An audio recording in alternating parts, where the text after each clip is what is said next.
Good morning. I'm Dr. Tom Rivera, and I'm a member of the Colton Oral History Project. And to my left is the Dean of the Library, Mr. Cesar Caballeros. And Cesar will do the honors and give us the welcome this morning. Cesar? Yes, welcome to Dr. Rivera and our guests, and of course, always our fellow audience. You don't see them, but they're very prominently seated in front of us. Welcome. And we're here at the John Fowle Library at Cal State San Bernardino. We're headquarters of the Colton Oral History Project and Collection, and where we're about to hold this oral history interview. So welcome again, and we hope to have another rich and rewarding interview that'll become part of the archive for future generations as they would like to learn their history. Thank you, Cesar. I truly appreciate all your support on the project. Thank you so much. You're welcome. This morning we have Mr. Bobby Vasquez, who was a longtime Colton resident and still lives kind of in Upper South Colton in Grand Terrace. And next to him is Rudy Oliva, and Rudy is a lifelong resident of the city of Colton. And why don't we get started, guys? Again, let me introduce them again. Bobby Vasquez and Rudy Oliva are with us this morning. Why don't we get started? Tell me about La Calle 7th Street. I hear that it's described as the Broadway of South Colton. Why would they call it the Broadway of South Colton? Probably because that was where most of the businesses were, and the restaurants and bars. So that's probably one of the reasons. The La Calle 7 was actually ran where most of the businesses and bars were, from K Street all the way down to La Cadena. Okay. And some of the businesses we had there was, first of all, there was the markets that were there. There was a little market owned by the Morales family. And further down, there was a little, like a craft shop, Edie's. And across the street was the bakery, Panaderia Martinez. Uh-huh. And across from that was at one time was Canales Market. And right next door to them was Caldera, the Caldera Hall, where at one time there was a tortilleria on the bottom floor. It was a 2-story building. And right across the street was El Sombrero, Okay. a well-known nightclub where they had music, dancing. And then as far as the bars go, you go down halfway down the street, there was El Bolero, and across the street was, what's the name of the bar across the street from Tampico. Tampico. And that's about all the businesses that were there. But and at night there was a lot of people, hanging around, walking around, going to these places. And that is one of the reasons they called it. What was it? The Broadway of The Broadway of South South Colton. Colton. Yeah. Yeah. Yeah. And then you also had the church on the same street. The church, El Salvador, San Salvador. San Salvador. And the church had been there for a long time. I couldn't say the years. Yeah. But then I think they tore it down and they built a new one Yeah. with the help of the community. Most of the labor was put in by the local parishioners, and it stands still today. So the church was built early 1900s, early 1900s, moving away from the Agua Mansas vicinity. Mhm. And both of you were raised on 7th Street, were they in that area? Tell us about those experiences in growing up. Well, there was also a man named Mr. Llamas, and he owned a liquor store right in the corner of Van and 7th. He also had a barber shop next door, and right next door he had a pool hall, you know, where we could go and play pool and all that, you know. And then right in the corner of Van,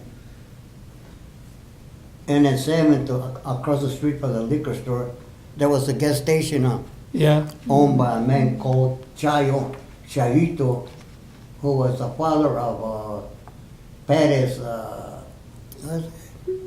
Jeremias, ¿cómo se llama? Jeremias. Oh, Johnny Perez, Well, the first councilman of Colton in Yeah, Johnny 1941. Perez. Right, okay. but he was a professional fighter, and he fought under the name of Johnny Martinez, Okay. a well-known fighter. He fought big time, you know. And I think one time they hired him and sent him to Hollywood to participate as a boxer against John Garfield in the movie The Champion, was it? Mhm. The Champion, He did look like John Garfield, the movie star, ¿verdad? yeah. He did. Yeah. Also, there were some schools there. You know, was Garfield School there and in that area at the Yeah, end? Garfield School was on the far end of 7th Street. There's a bridge there over La Cadena now, and Garfield was there. I went to Garfield Elementary School from kindergarten to 5th grade, Fifth grade. and from there we went to Woodrow Wilson, which was right next door, and from there we went to Colton High School. Okay. Yeah, in 1938, they built Woodrow Wilson Junior High School. There was an empty lot east of Garfield, and they built Woodrow Wilson Junior High School there. That's when Roosevelt came up with a WPA, you know, to go out and send unemployed people, hiring to build schools and bridges and whatever, and that's where they built Wilson School and Washington High School. So you were, so the Wilson was built 1938, and when did you go to Wilson as students? I must have been from 46, about 1944 to about, there was 3 years at Wilson, till about 47, and from there. What is your memory of attending school at Garfield and the schools in that city at the time? How diverse were they? Were these schools were they diverse in their student body and their teachers? Well, it was about 100% Mexican American students, and most of the teachers were Anglo, except there was two that I remember that were Hispanic, What were their names, Rudy? Mrs. Gonzalez Miss Ayala. and Mrs. Ayala. Okay. What did they teach? What do they teach? It's probably social studies that I remember. And before we'll leave the school for a minute, and tell me, Rudy, you wrote an article in one of those 3 books that are there. One of the middle book, you have an article that you wrote about the swimming, all the swimming that you did in Colton, because we could not go to North Colton and go to their pools, but we had our own watering holes, or our own swimming holes. Yeah. Tell us about that. Well, the thing was that we used to go swimming wherever we could find a place to go. The park in North Colton was off limits to us. Because Because Pancho. it was all white, no Mexicans allowed. So we used to go wherever we could find a place to go swimming, and there was a lot of places that we found, canals. Well, tell me about Los Coninos. Los Coninos. Yeah. It was a very popular swimming hole for us, and most of we thought we were the only ones going there. There was a bunch of us fellas that used to hang around together, but it turns out that later on that everybody was going there from South Colton. Where were they located? Where's Los Coninos located? They call it La Cuadrita también, El Cuadrito. It's in the San Ana River Ah, okay. on La Cadena, where the bridge in La Cadena is over there. San Ana River, Yeah. all that area there. Yeah, so going south of La Cadena, and then crossing the bridge, All right. was it on the right-hand side of the bridge? There was a canal that used to go underneath La Cadena Uh-huh. and continue up the mountain, where the dam is right now. See, And the Pardito was around that area. and you guys had a lot of fun there. Oh, Oh, yeah. Yeah, Rudy, you also talk about La Sequía and La Sección, and there was another watering hole there that you guys went to. Yeah, La Sección. It actually was, the reason they called it La Sección is because right next to that canal, there was some box cars where the railroad workers used to, Pacific River. Southern Pacific, yeah. they used to live there. And they were the workers for the railroad. And there was a canal going there, and we used to go swimming there. And it was known as La Sección. And back to El Cuadrito, it was in an area by the kind of hillside, and that was known as Los Coninos. And El Cuadrito was where the canal went by there, but El Cuadrito, there was the canal went into a kind of a square cement square where they used to have we used to go swimming in there, and it was known as a Cuadrito. Ah, okay. What about, you also mentioned in your book, there was a canal on Fifth Street that you guys used to swim there too. Well, that was really one of the very first ones that I remember. And if I remember right, I don't even remember when it was really open. But later on, they kind of they enclosed it. They put a cover on it, cement cover. But that was the early years, and I don't remember ever going swimming in there. Yeah. Well, this But water, I'm gonna have to excuse myself, but thank you. Welcome again, and please continue. Espérate. Enjoy the interview. ¿Para dónde vas que más valga, César? Pásela bien. Okay. Pásela bien. Okay. Can you move the chair out of the way, César? Yes. That's I'll move it up. me. Same here. Están en su casa. Gracias, Hasta César. luego, eh? Okay, Permiso. very good. Anyway, Bobby, you mentioned that canal on Fifth Street would tie in on L Street, would start on L Street. well, this canal originally came from the canal that came through behind the coal ice plant, remember? It came up from Yeah, up yeah, there, yeah. it came through there, and then he ended up on 10th Street. Somehow or other, it came out on 10th Street. And then from there, he went down M Street. And then from M Street, from 10 or M Street, all the way down to the railroad tracks in front of all the houses, when it was open. See, okay, The canal was open. okay. And then he went underneath 7th Street. And then it continued going up to the railroad tracks. Somehow or other, it went underneath the railroad tracks. Uh-huh. And it came on the other side of the railroad tracks up to 5th Street. Okay, From 5th Street, it disappeared. It went underneath someplace. And it came out again on 5th Street.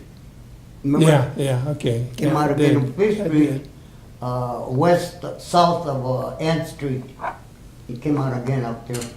okay, so that's, I've been, And then it continued going all the way down to Aguamanza Cemetery. It went away all the way up there. Okay. Because I wondered about that covered area before when I go through Fifth Street. Tell me about Chap Hill. You guys swim in Chap Hill también. Yeah.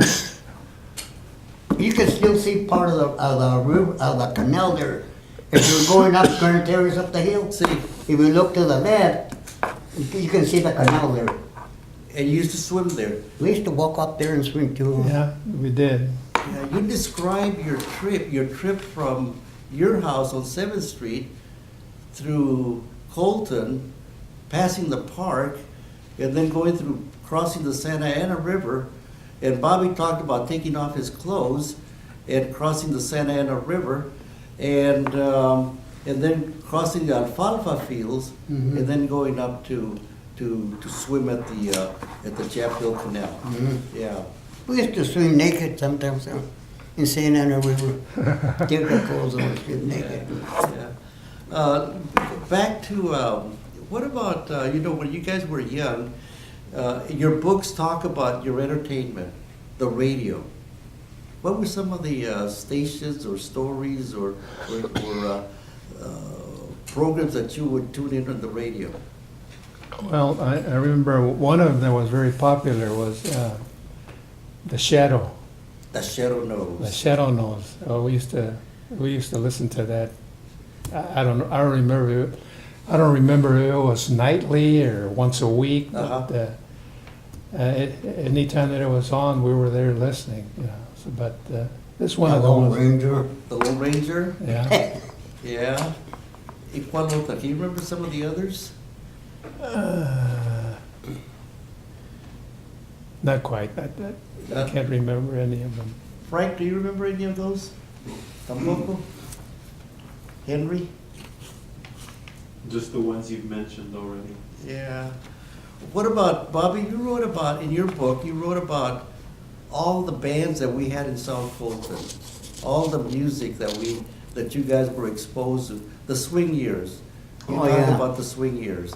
Would you tell us a little bit about that? Well, the sound came from the radios, Remember when we used to put the radios and then we started listening music of the bands, the big bands, which then by Benny Goodman changed it to the name band. And there were all kinds of different bands, and they played on the radio. What was your favorite? What was your favorite? My favorite band was at that time was Harry James. And the song that you remember, Harry James? And the song that you remember? Oh, Harry James played a lot of good songs. Uh-huh. And Cherry Cherry Bean was one of his favorites.